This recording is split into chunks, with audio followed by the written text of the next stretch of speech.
Starburst edition. If you didn't know what Starburst was, it is or was the premier magazine of sci-fi entertainment.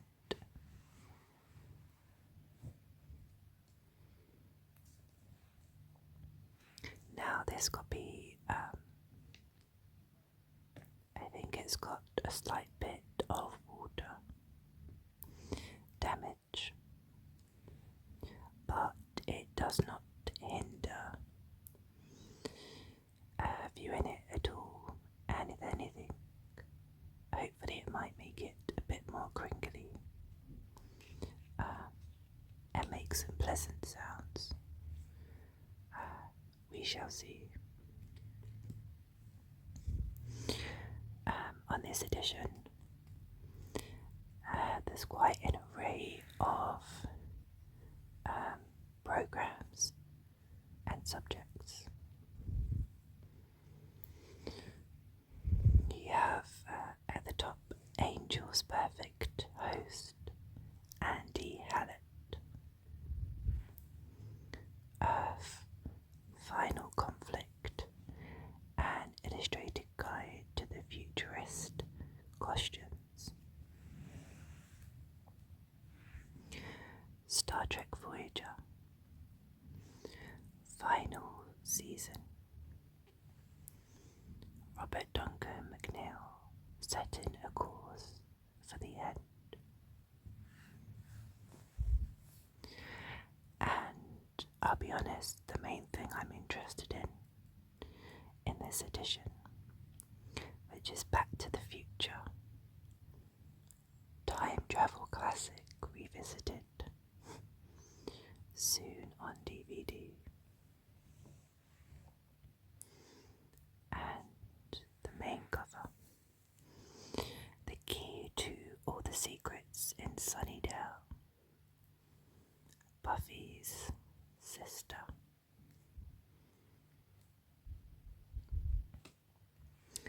Now this magazine cost £3.25,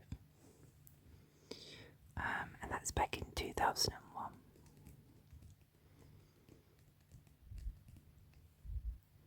And edition number 272.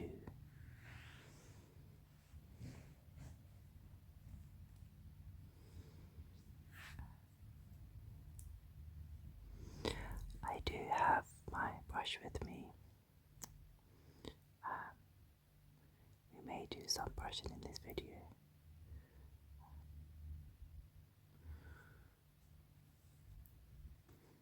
So let's take a look.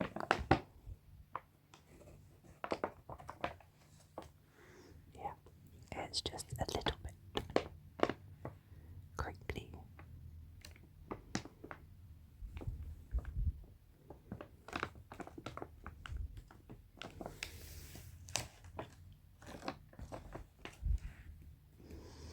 So the main feature is Buffy the Vampire Slayer, followed by Angel, Star Trek Voyager, Final Conflict, Monkey Bone, and author Gabriel King.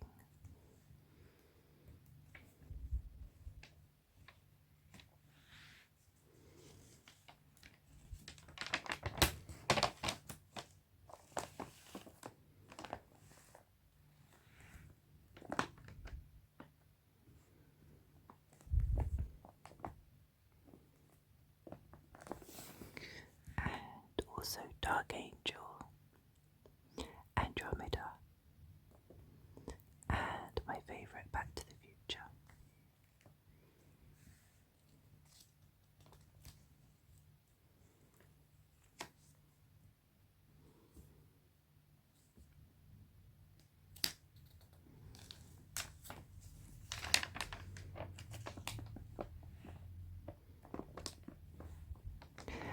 Things to come.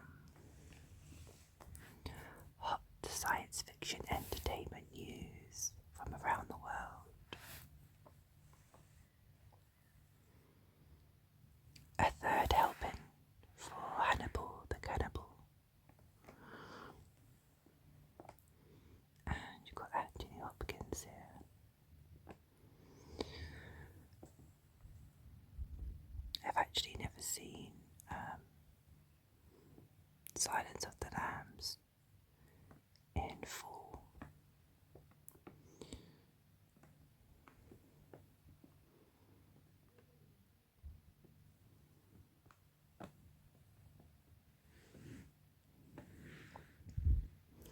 With Hannibal having meaty box office takings, there's much attention being devoted to what's next for the Doctor we love to hate. The sequel opened with 58 million in the US, the third biggest weekend numbers in history. Its 10-day total was $104 million, while in the UK it took £6.4 million in its first weekend.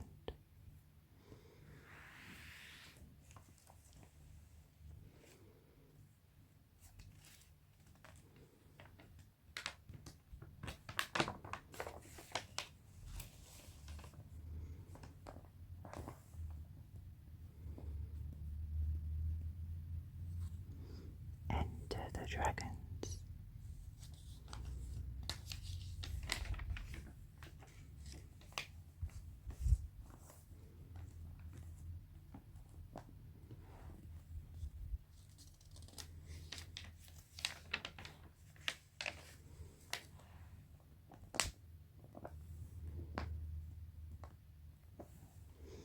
Memorabilia. Europe's largest collector's fair for sci-fi, film, cult TV, pop and comics. Over 900 dealers' tables each day, plus displays, star signings and attractions.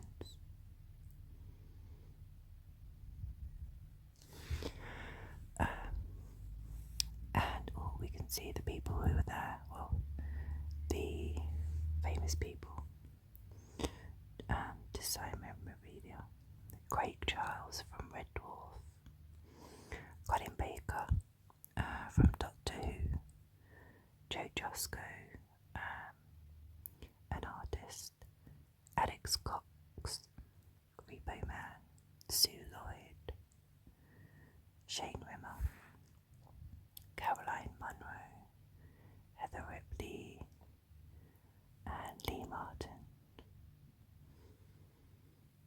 Plus more to be confirmed. I think that's a slight typo there.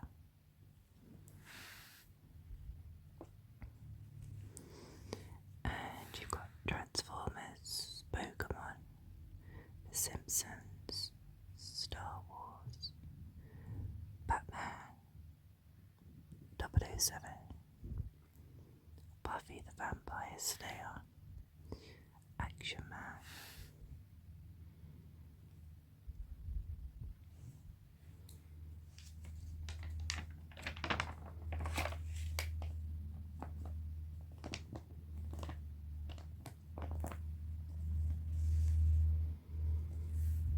News in brief.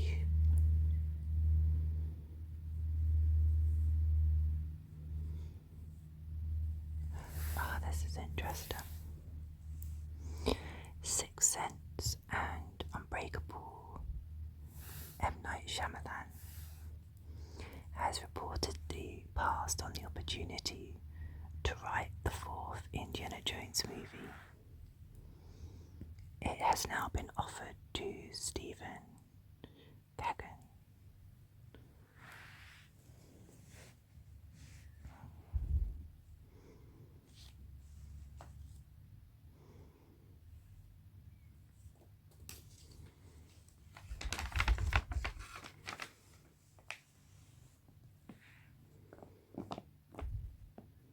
I wish you like reading this, but movie releases, new films to come out. It has the US release dates here and the UK on the left.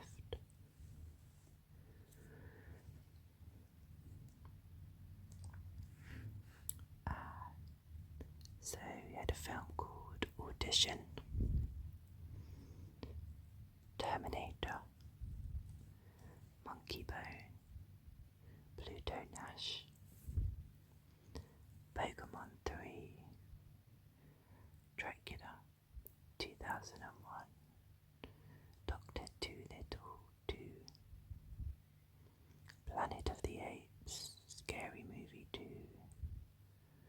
From Hell, Harry Potter,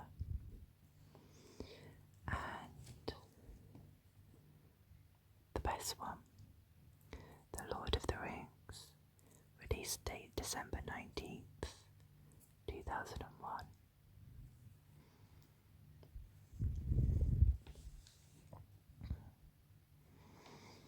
I'm not sure what film this chap's from, but I can see The Mummy Returns came out in America on May the 4th. I love that film. I have seen it many, many times. Shrek, another great film, came out May 18th.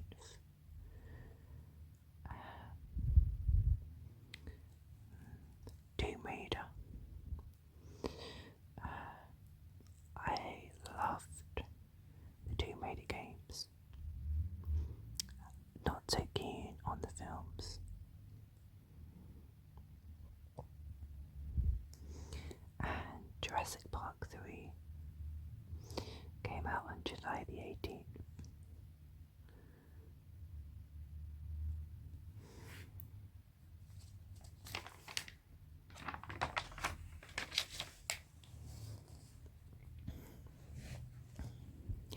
Feedback. I always enjoy these sections because sometimes people really don't hold back on their opinions.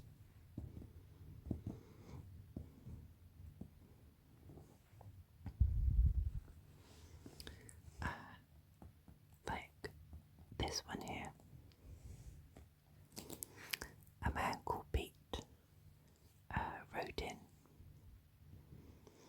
I just thought I'd write to say thanks to George Moore for giving me a bloody good laugh.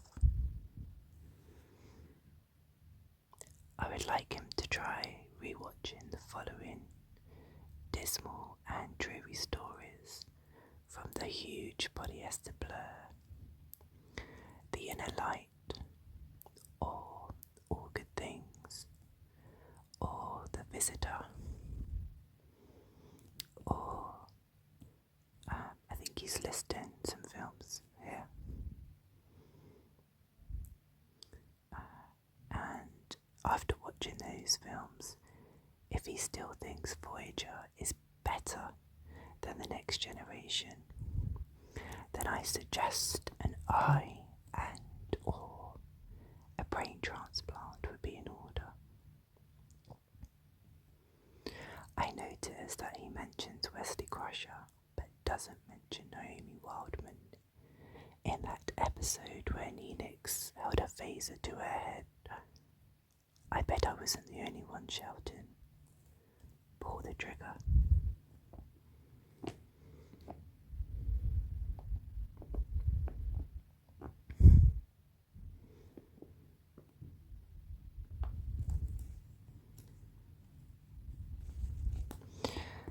Someone's opinion on Dark Angel. I did watch that series. I don't think I finished watching it, but I did watch a few episodes.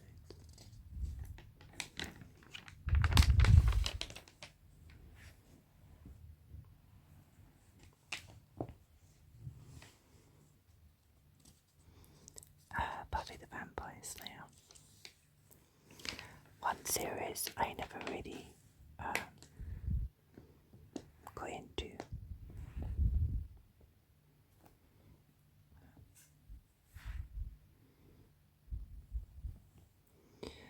Same with Angel.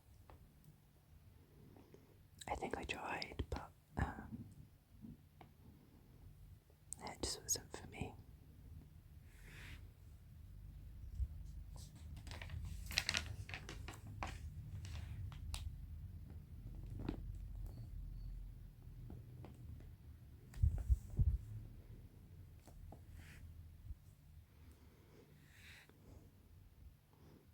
eyes makeup.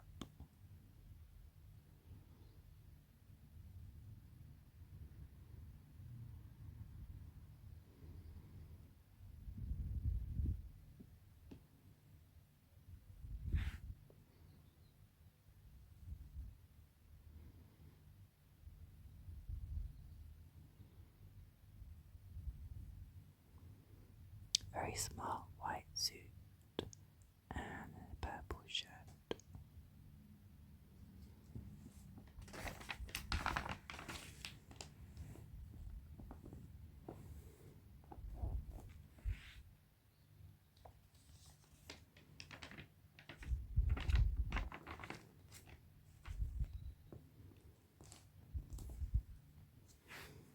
Wow, HMV.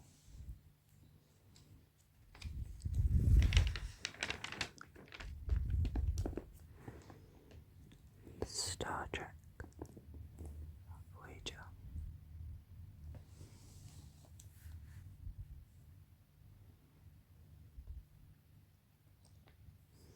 Lieutenant Tom Paris.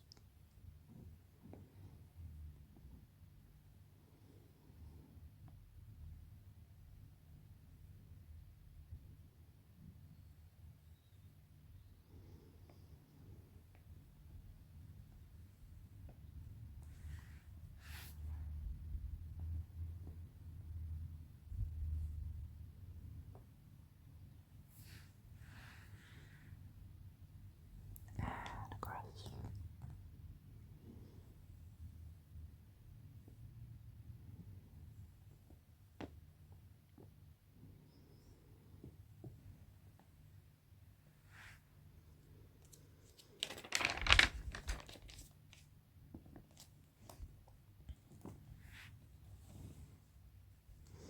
Weaving her way into the genre, Madeline Stewart is busy designing the future on Earth. Final conflict.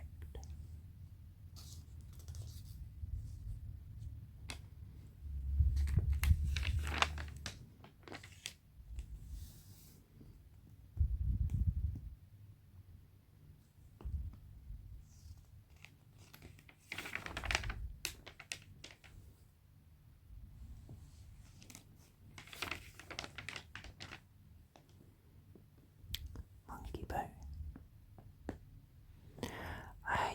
I'd never heard of this film, even though it has Brendan Fraser, who I do know.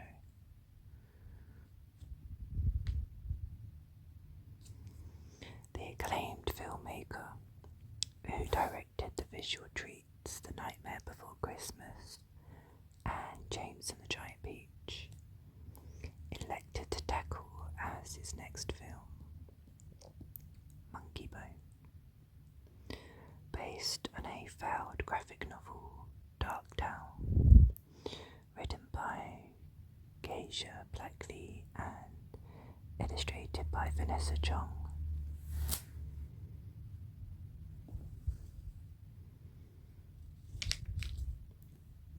That looks like quite an interesting film, actually.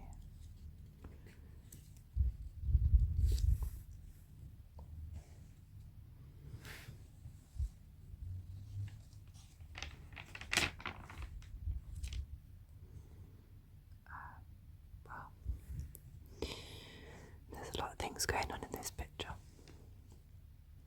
Residents of downtown, a purgatory-like limbo with a carnival landscape populated by mythical gods and creatures.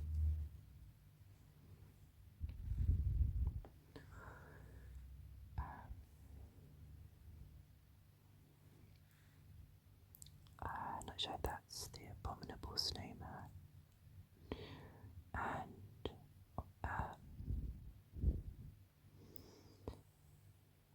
wow, that's not Siamese twins, that's three people together.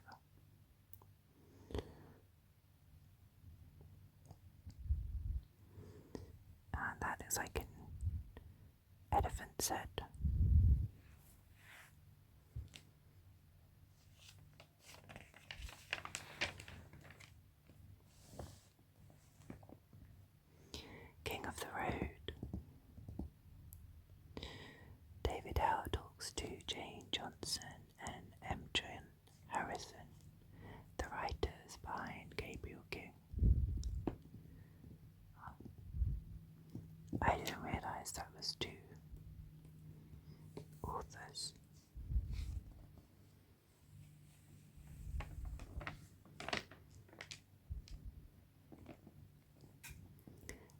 Rambles delight.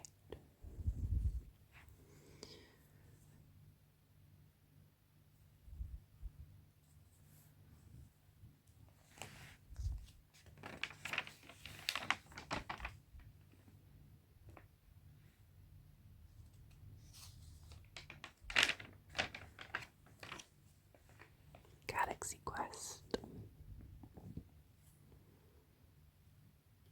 Also, another show I never watched.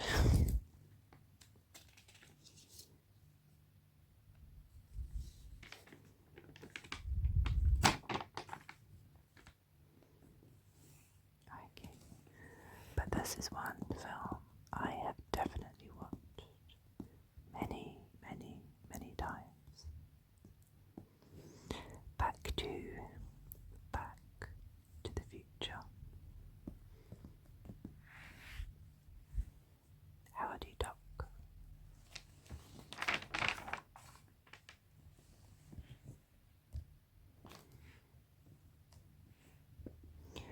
With its forthcoming release on DVD, we take a look back at one of the most well-loved time travel romps.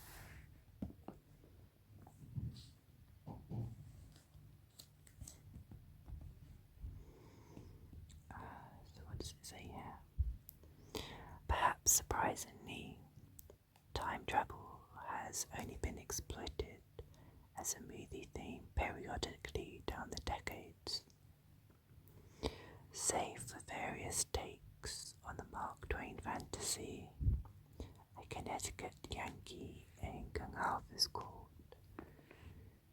It has been used in a very select body of films. Among them, George Pell's celebrated 1960 production of the H.G. Wells' The Time Machine,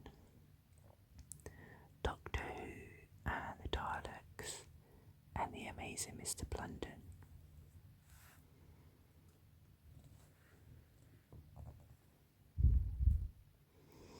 And in 1985, along came the daddy of all time travel movies, Back to the Future.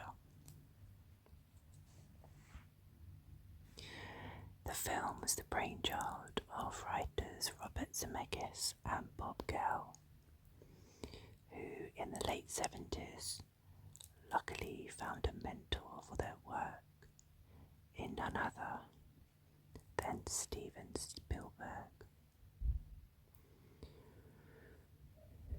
The duo originally met at the USC Film School in the early 70s and bonded through their love of action and fantasy movies, like Spielberg himself had done when younger. Zemeckis and Gale snuck onto backlogs to get a taste of studio life. Oh, this is an interesting fact. Whilst visiting Universal once, Zemeckis and Gale even had the nerve to park their car in George Lucas's empty spot whilst the director was away on location filming American Graffiti.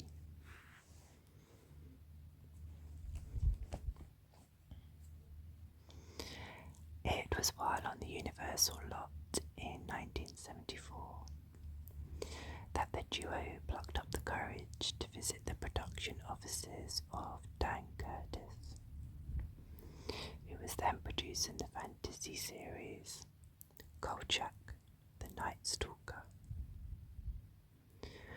They pitched him a story idea and, much to their amazement, found themselves commissioned to write an episode about a headless motorbike riding phantom, which aired as Chopper.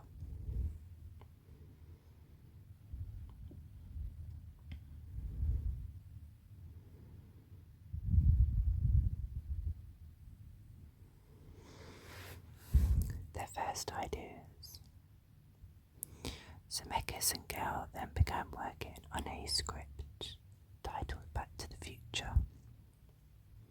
a teenage comedy about a high school student who finds himself transported back to the 50s, where he encounters his own parents prior to getting married.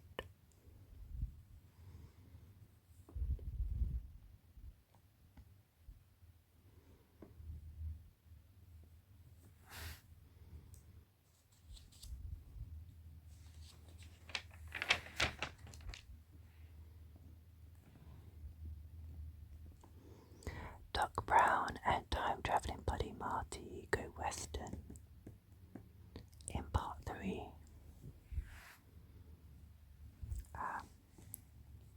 I know part 3 didn't have much acclaim compared to the first 2.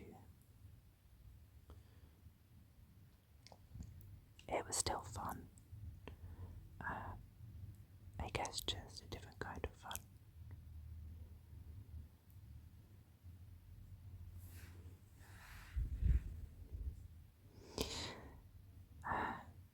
This has a lot of Red Dead Redemption vibes going on here. We do like a nice poncho and a jaunty hat.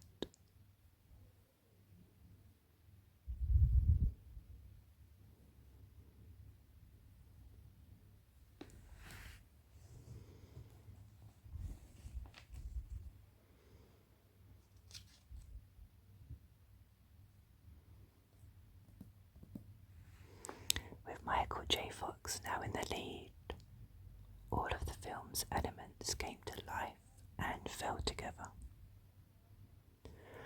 The results proved irresistible to audiences who particularly enjoyed all of the hindsight jokes, such as having Marty teach the young Chuck Berry how to duck walk, and his pretending to be Darth Vader from the planet Vulcan at one stage. Also much appreciated were the gags about Ronald Reagan when Marty arrives in 1955. Cattle Queen of Montana is playing at the local movie house, and when he lets slip that its star will be president one day, the reaction is stunned belief, as well it might be.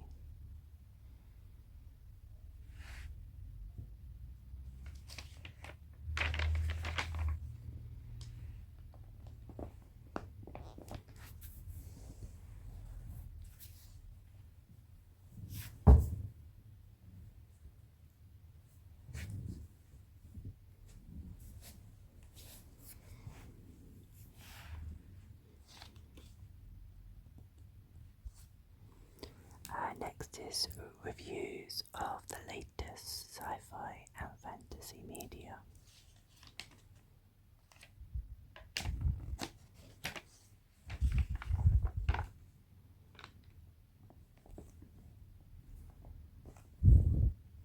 Hannibal.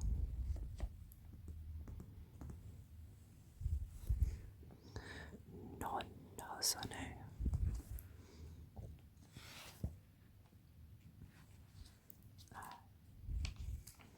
Maybe you've heard of that film. I haven't. Dungeons and Dragons. Oh dear, they only gave that 2 out of 10. The Gift. They gave that 1 out of 10. Oh dear.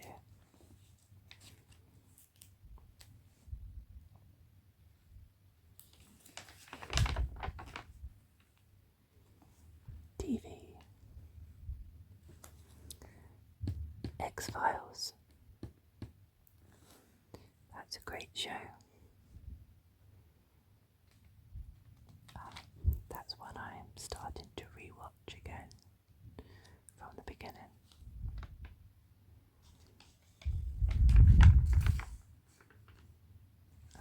This is interesting. What books were out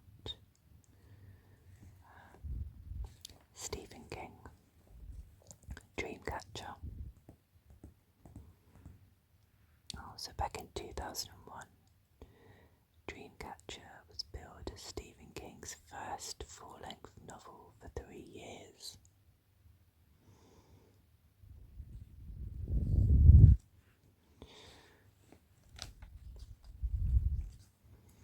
I think my favourite Stephen King book is Misery. I've read that many times, and I also enjoyed the film version as well.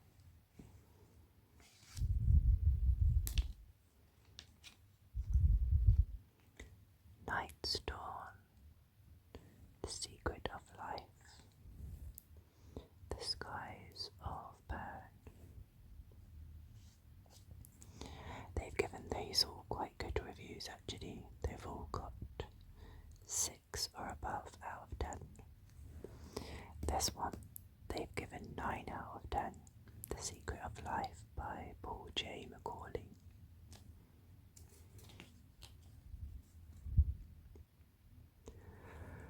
And no surprise, the top-selling paperback and hardback back in 2001 was Harry Potter. Harry Potter and the Philosopher's Stone was number 1 in the paperbacks, and Harry Potter and the Goblet of Fire was number 1 in hardback. But you do have a Terry Pratchett there as well, The Truth.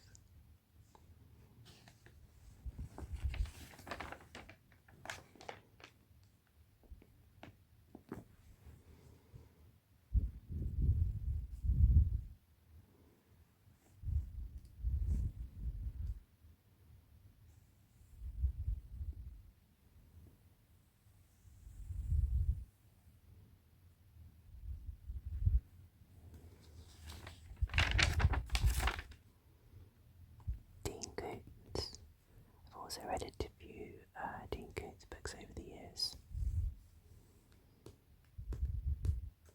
Hannibal.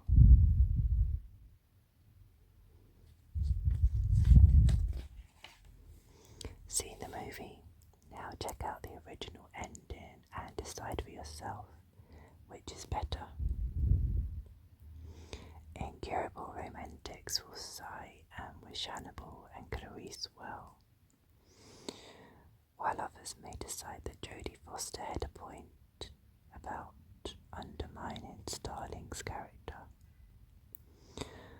More interesting is the stuff which comes before, providing a slightly disappointing insight into Lecter's mind.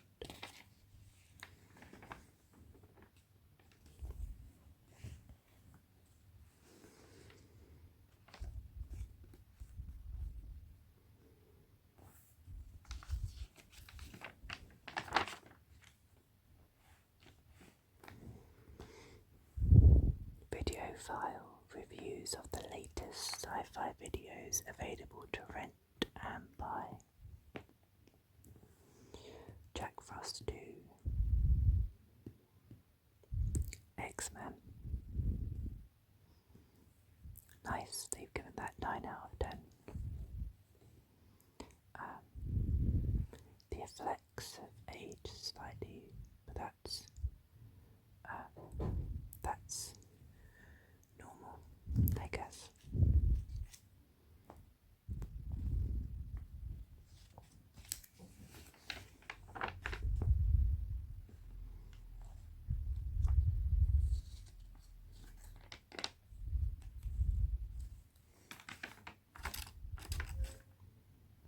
And DVDs. These are all very classic. For Your Eyes Only, James Bond.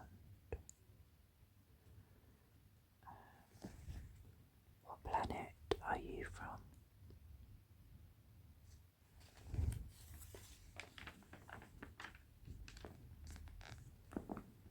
Soundtracks. This month we sample some music delights, perfect for a quiet meal at home, while recalling all those pleasant memories of yesteryear.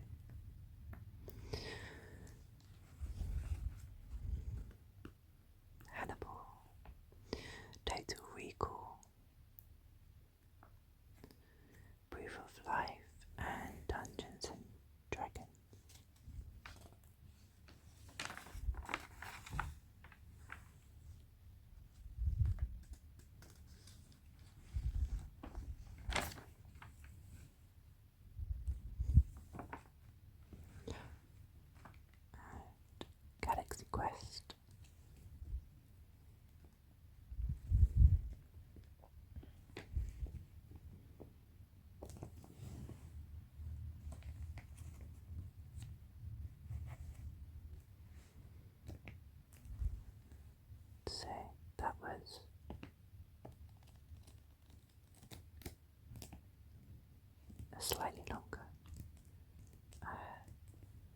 take on Starburst magazine.